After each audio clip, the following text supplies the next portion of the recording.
Hi, ഇന്ന് നമ്മൾ പോകുന്നത് വാൽസിംഗം ചർച്ചിലേക്കാണ്. ഇംഗ്ലണ്ടിലെ നോർഫോൾക്ക് എന്ന സ്ഥലത്ത് സ്ഥിതി ചെയ്യുന്ന വാൽസിംഗം എന്ന കൊച്ചു ഗ്രാമം.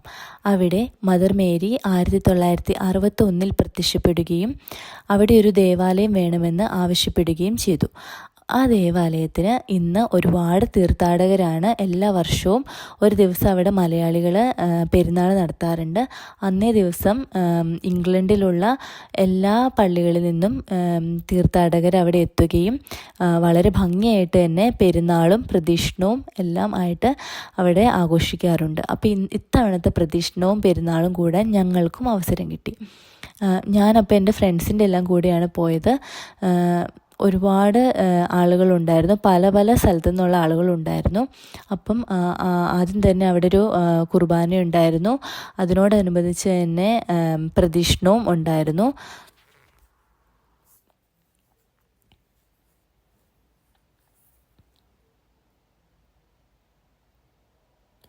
അതിനോട് ചേർന്ന് തന്നെയാണ് സ്ലിപ്പേഴ്സ് ചാപ്പൽ ഉള്ളത്. അത് വളരെ പുരാതനമായൊരു ചാപ്പലാണ്. അതിൻ്റെ ആ ഒരു പുരാതനമായി തന്നെയാണ് അത് നിലനിർത്തിയിരിക്കുന്നത്. അതിനുശേഷം പ്രദക്ഷിണം ഉണ്ടായിരുന്നു. പ്രദക്ഷിണത്തിനുള്ള കൊടിയുമെല്ലാം ഞങ്ങൾ ഇവിടുന്ന് പള്ളിയിൽ നിന്ന് കൊണ്ടുപോവുകയാണ് ചെയ്തത്. ഞങ്ങളെപ്പോലെ തന്നെ പല സ്ഥലത്തു നിന്ന് വന്ന ആളുകൾ പ്രദക്ഷിണത്തിൽ പങ്കെടുത്തു. ഒരുപാട് പേരുണ്ടായിരുന്നു. നമ്മുടെ നാട്ടിലുള്ള പള്ളികളിലെ പെരുന്നാൾ പോലെ തന്നെ ഒരു അനുഭവമായിരുന്നു ഇവിടെ പെരുന്നാളിന്.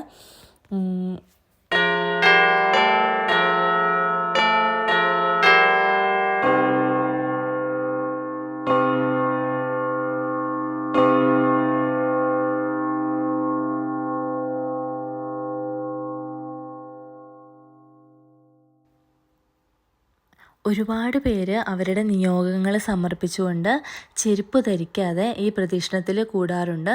അങ്ങനെ ഒരുപാട് പേരുടെ ലൈഫിൽ അത്ഭുതങ്ങൾ സംഭവിച്ചിട്ടുള്ള ഒരു ഇടം കൂടിയാട്ടോ വാൽസിംഗം. അതുപോലെ തന്നെ ഇവിടെ നിന്ന് ഒരു 2 മൈൽ ദൂരെ നടന്നു പോകുമ്പം നമുക്ക് വാൽസിംഗം മാതാവ് പ്രത്യക്ഷപ്പെട്ട ദേവാലയമുണ്ട്. അത് ഇവിടുന്ന് 2 മൈലാണ് നടക്കാനുള്ളത്. നമ്മളിപ്പോൾ ഈ നിൽക്കുന്ന സ്ഥലത്തു നിന്ന് തന്നെ ഒരു ഇടവഴിയാണ്. അതുവഴി പോകുമ്പം അപ്പുറത്തും ഇപ്പുറത്തും ഫാമാണ്. അപ്പം അതുകൊണ്ട് തന്നെ നല്ല കാഴ്ചകളെല്ലാം കണ്ട് നമുക്ക് നടന്നു പോകാനായിട്ട് പറ്റും. അതുവഴി പോകുമ്പോൾ നല്ല സീസണൽ ഫ്ലവേഴ്സ് എല്ലാം അപ്പുറത്തും ഇപ്പുറത്തും എല്ലാം ഉണ്ടായിരുന്നു. പിന്നെ കുറച്ച് നടക്കാനുണ്ടെങ്കിലും നമുക്ക് അത്ര ബുദ്ധിമുട്ടൊന്നും അനുഭവപ്പെട്ടില്ല. ഞങ്ങൾ കാഴ്ചകളെല്ലാം കണ്ട് അപ്പുറത്തും ഇപ്പുറത്തും എല്ലാം ബാർലിയുടെ ഫാമും അതുപോലെ തന്നെ മുന്തിരിയുടെ ഫാമും എല്ലാം ഉണ്ടായിരുന്നു. ആമയാണെങ്കിലും ഒത്തിരി ഹാപ്പിയായിരുന്നു. അങ്ങനെ കാഴ്ചകളെല്ലാം കണ്ട് ഞങ്ങൾ നടന്നു. പിന്നെ ഈ വാൽസിംഗം ചർച്ചിൻ്റെ പിന്നിലൊരു കഥയുണ്ട്. നമ്മുടെ വേളാങ്കണ്ണിയിലും അതുപോലെ തന്നെ നമ്മുടെ വല്ലാർപാടത്തും എല്ലാം മാതാവ് പ്രത്യക്ഷപ്പെട്ടതുപോലെ തന്നെ 1961 മാതാവ് ഇവിടെ വാൽസിംഗം എന്ന സ്ഥലത്ത് ലേഡി റിച്ചൽഡിസ് എന്ന ഒരു സ്ത്രീക്ക് പ്രത്യക്ഷപ്പെടുകയുണ്ടായി. ലേഡി റിച്ചൽഡിസ് ഒരിക്കൽ പോലും നസ്രത്തിൽ പോവുകയോ അവിടെയൊന്നും കണ്ടിട്ടോ ഇല്ല. പക്ഷേ മാതാവ് അവളുടെ ആത്മാവിനെ നസ്രത്തിൽ കൊണ്ടുപോവുകയും അവിടെ ഗബ്രിയേൽ മാലാഖ മാതാവിന് പ്രത്യക്ഷപ്പെട്ട് ഉണ്ണീശോയെ പറ്റിയുള്ള ഉണ്ണീശോയുടെ പിറവിയെപ്പറ്റി പറഞ്ഞ ആ ഒരു സ്ഥലവും അവിടെയുള്ള എല്ലാ കാഴ്ചകളും ഈ ലേഡി റിച്ചൽഡിസിനെ കാണിച്ചു കൊടുക്കുകയും അതുപോലെ തന്നെ നസ്രത്തിലെ ആ ഒരു ദേവാലയം ഇംഗ്ലണ്ടിലെ വാൽസിംഗം എന്ന കൊച്ചു ഗ്രാമത്തിൽ പണിയണമെന്ന് ആവശ്യപ്പെടുകയും ചെയ്തു. അങ്ങനെ ലേഡി റിച്ചൽഡിസ് പണിത ദേവാലയമാണ് ഈ ഒരു വാൽസിംഗം ചർച്ച്. പക്ഷേ അത് ഏതാനും വർഷങ്ങൾ ഒരുപാട് രാജാക്കന്മാരും ഒരുപാട് പള്ളികളിൽ നിന്നുമെല്ലാം ഇവിടെ വന്ന് ആരാധന നടത്തുകയും ഒരുപാട് വിശ്വാസികളെല്ലാം അന്നത്തെ കാലത്ത് വരികയും ചെയ്തു. പക്ഷേ അതിനു ഏതാനും വർഷങ്ങൾക്ക് ശേഷം ഇവിടെ ഉണ്ടായ യുദ്ധത്തിൽ ആ പള്ളിയുടെ ഏതാനും ഭാഗങ്ങൾ തകർക്കപ്പെടുകയും ചെയ്തു. അവിടെ ഉണ്ടായിരുന്ന മാതാവിൻ്റെ രൂപം അവർ ലണ്ടനിലേക്ക് കൊണ്ടുപോവുകയും എല്ലാം ചെയ്തു. ഇന്ന് അവിടെ ഒരു ഗാർഡൻ പോലെയാണ്. പക്ഷേ അന്നത്തെ ആ ഒരു പള്ളിയുടെ ഏതാനും ചില ഭാഗങ്ങളെല്ലാം അവരവിടെ ഇപ്പോഴും നിലനിർത്തിയിട്ടുണ്ട്. അപ്പം ഇപ്പം അവരത് ഒരു ഹിസ്റ്റോറിക്കൽ പ്ലേസ് പോലെയാണ് അത് സൂക്ഷിക്കുന്നത്. നമുക്ക് അവിടേക്ക് പോകുമ്പം നമുക്കവിടെ ഒരു എൻട്രി ഫീസ് ഉണ്ട്. അഡൾട്ടിന് 6 പൗണ്ടും ചിൽഡ്രൻസിന് 2.5 പൗണ്ടുമാണ് എൻട്രി ഫീസ്. അതുപോലെ തന്നെ അതിനുശേഷം ഏതാനും വർഷങ്ങൾക്ക് ശേഷമാണ് റോമൻ കാത്തലിക്കിൻ്റെ പള്ളി അവിടെ വരികയും അതിനുശേഷം ആംഗ്ലോ ഇന്ത്യൻസിൻ്റെയും ഓർത്തഡോക്സിൻ്റെയും ചർച്ച് അവിടെ വരികയും ചെയ്തു. ഇതൊരു ഓർത്തഡോക്സ് ചർച്ചാണ്. അപ്പം നമ്മൾ ഈ കാത്തലിക് ചർച്ചിൽ നിന്ന് ആ ഇടവഴിയിലൂടെ കയറി ഈ ഓർത്തഡോക്സ് ചർച്ചിൻ്റെ ഫ്രണ്ടിലൂടെയാണ് നമ്മൾ മാതാവ് പ്രത്യക്ഷപ്പെട്ട പള്ളിയിലേക്ക് പോകുന്നത്. ഇതിൻ്റെ കുറച്ചുകൂടെ മാറിയാണ് ആംഗ്ലോ ഇന്ത്യൻസിൻ്റെ ചർച്ച്. ഈ 3 ചർച്ചും വളരെ സുപ്രധാനമായൊരു ഹിസ്റ്റോറിക്കൽ പ്ലേസ് തന്നെയാണ്, ഹിസ്റ്റോറിക്കൽ പോയിൻ്റ് തന്നെയാണ്. പക്ഷെ ഞങ്ങൾക്ക് ഈ ഓർത്തഡോക്സ് ചർച്ചിലും ആംഗ്ലോ ഇന്ത്യൻസിൻ്റെ ചർച്ചിലും ഒന്നും കയറാനുള്ള ഭാഗ്യം കിട്ടിയില്ല. കാരണം ഞങ്ങൾക്ക് ടൈം ഉണ്ടായിരുന്നില്ല. 5 മണിയാകുമ്പം ഞങ്ങൾക്ക് റിട്ടേൺ പോകണമായിരുന്നു. അപ്പോൾ അതുകൊണ്ട് മാത്രമല്ല 4 o'clock നമ്മുടെ മാതാവ് പ്രത്യക്ഷപ്പെട്ട ഇംഗ്ലണ്ടിലെ നസ്രത്ത് ദേവാലയം എന്നറിയപ്പെടുന്ന ചർച്ച് അടയ്ക്കുകയും ചെയ്യുമായിരുന്നു. അപ്പം ഞങ്ങളങ്ങനെ ഏകദേശം നമ്മുടെ പള്ളിയുടെ അടുത്തെത്തി. ഇത് നല്ല മനോഹരമായൊരു ഗ്രാമപ്രദേശമാണ് കേട്ടോ. നിങ്ങൾക്ക് കാണുമ്പോൾ തന്നെ മനസ്സിലാവുമല്ലോ, ആ ഒരു പഴയ ആ ഒരു തനിമ നിലനിർത്തിക്കൊണ്ടുള്ള ഒരുപാട് ബിൽഡിങ്സ് എല്ലാം കാണാം. പിന്നെ അങ്ങനെ ഒരുപാട് വണ്ടികളോ അല്ല തിക്കോ അങ്ങനെ ഒന്നുമില്ല. പഴയ കടകൾ, പഴയ കാലത്തെ കടകൾ, അതും ഹാൻഡ് മെയ്ഡ് ആയിട്ടുള്ള ഐറ്റംസൊക്കെയാണ് അവിടെ ഞാൻ കൂടുതലും കണ്ടത്. അതുപോലെ തന്നെ ഈ ജപമാല, പിന്നെ പ്രാർത്ഥനാ പുസ്തകങ്ങൾ, വിശുദ്ധ രൂപങ്ങൾ, ഇതെല്ലാമുള്ള ഏതാനും കടകളും ഉണ്ടായിരുന്നു ഇതിനോട് ചേർന്ന്. ഇതാണ് നമ്മുടെ മാതാവ് പ്രത്യക്ഷപ്പെട്ട പള്ളി. ഇതിൻ്റെ മെയിൻ കവാടമാണ് ഇത്. ഇത് ഓൾമോസ്റ്റ് അടയ്ക്കാറായിരുന്നു. പക്ഷേ ഞങ്ങൾ അകത്ത് കടന്നു. ഞങ്ങളിങ്ങനെ ഒരുപാട് ദൂരെ നിന്നാണ് വരുന്നത് എന്നെല്ലാം പറഞ്ഞപ്പം അവർ ഞങ്ങളെ അത് കയറി കാണാനായിട്ട് അനുവദിച്ചു.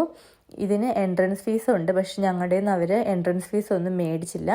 വളരെ മനോഹരമായിരുന്നു കേട്ടോ. കാരണം ഒരുപാട് മരങ്ങളും പിന്നെ നല്ല ഭംഗിയായിട്ട്, നല്ല പച്ചപ്പോടുകൂടി നല്ല ഭംഗിയായിട്ടാണ് അവർ ഈ ഒരു പള്ളി, ഈ ഒരു ഹിസ്റ്റോറിക്കൽ ബിൽഡിങ് സംരക്ഷിച്ചു പോരുന്നത്.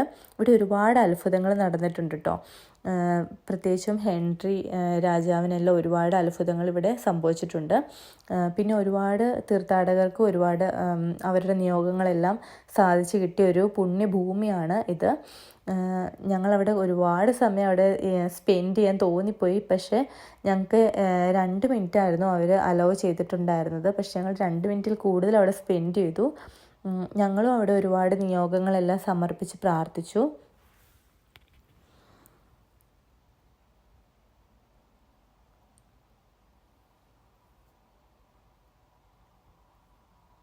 നല്ല മനോഹരമാട്ടോ അവിടെ കാണാനായിട്ട്. ഈ ഒരു പള്ളിയുടെ മെയിൻ ഭാഗമായിരുന്നു ഇതെന്ന് തോന്നുന്നു. ഇത് മാത്രമാണ് ഇപ്പോൾ അവശേഷിക്കുന്നുള്ളത്. പിന്നെ ഇതിൽ നിന്ന് ഇതിൻ്റെ അവശേഷിക്കുന്ന ഏതാനും ചില ഭാഗങ്ങളും ആ പള്ളിയുടെ ഓരോ സൈഡിൽ അവർ കീപ്പ് ചെയ്തിട്ടുണ്ട് ഇപ്പോഴും. വളരെ പീസ്ഫുള്ളായിട്ടൊക്കെ നമുക്ക് പ്രാർത്ഥിക്കുവാൻ പറ്റിയൊരു ഇടമാണിത്. ഒരിക്കൽ പോലും ഇവിടെ വന്നിട്ടില്ലാത്ത എല്ലാവരും ഒരു തവണയെങ്കിലും വന്ന് കാണേണ്ട ഒരു സ്ഥലമാണ് ഇത്. നമ്മുടെ വേളാങ്കണ്ണിയിലൊക്കെ പോകുമ്പോൾ കിട്ടുന്ന ആ ഒരു ഫീലിംഗ് ആണ് നമുക്കിവിടെ വരുമ്പോഴും കിട്ടുന്നത്. അപ്പോൾ ഞങ്ങൾക്ക് അധിക സമയമൊന്നും അവിടെ സ്പെൻഡ് ചെയ്യാൻ പറ്റിയില്ല. അവർ ക്ലോസിങ് ടൈം ആയതുകൊണ്ട് ഞങ്ങളെ വെയിറ്റ് ചെയ്തിരിക്കുമായിരുന്നു. അവർ ഞങ്ങളെ വെയിറ്റ് ചെയ്തിരിക്കുന്ന ഒരു ലേഡി ആട്ടോ അവിടെ ഇരിക്കുന്നത്.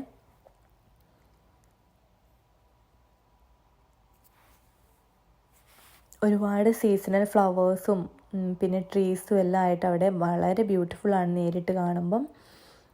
ഞങ്ങളപ്പം തിരിച്ചിറങ്ങി. അപ്പോൾ അവർക്ക് സന്തോഷമായി. അവർക്കത് പള്ളി ക്ലോസ് ചെയ്യേണ്ട ഒരു ടൈമിംഗ് ആയിരുന്നു. ഞങ്ങൾക്ക് വേണ്ടി അവർ മാത്രം ഇച്ചിരിയോടെ മാറ്റി വെച്ചാണ് ഞങ്ങൾ അവിടെ നിന്ന് ഇറങ്ങി. ചെറിയ ചാറ്റുമഴ എല്ലാം ഉണ്ടായിരുന്നു. രാവിലെ തൊട്ടുള്ള ക്ലൈമറ്റ് വളരെ നല്ലതായിരുന്നു. പക്ഷേ ആ ഒരു വൈകുന്നേരം ആയപ്പോഴേക്കും പെട്ടെന്നൊരു ചെറിയൊരു ബ്ലെസ്സിങ് മൊമെൻ്റ് എന്നൊക്കെ പറയാം, ചെറിയൊരു ബ്ലെസ്സിങ് പോലെ ചാറ്റൽ മഴയൊക്കെ ഉണ്ടായിരുന്നു.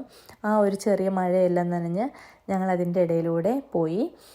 അവിടെ കുറച്ച് കടകളിലൊക്കെ ഉണ്ടായിരുന്നു. അപ്പോൾ അവിടെയൊക്കെ കയറി കുറച്ച് റോസറിയൊക്കെ മേടിച്ചു. റോസറിയും പിന്നെ മാതാവിൻ്റെ ഫോട്ടോയും വാത്സിക മാതാവിൻ്റെ ഫോട്ടോയും എല്ലാം മേടിച്ചു.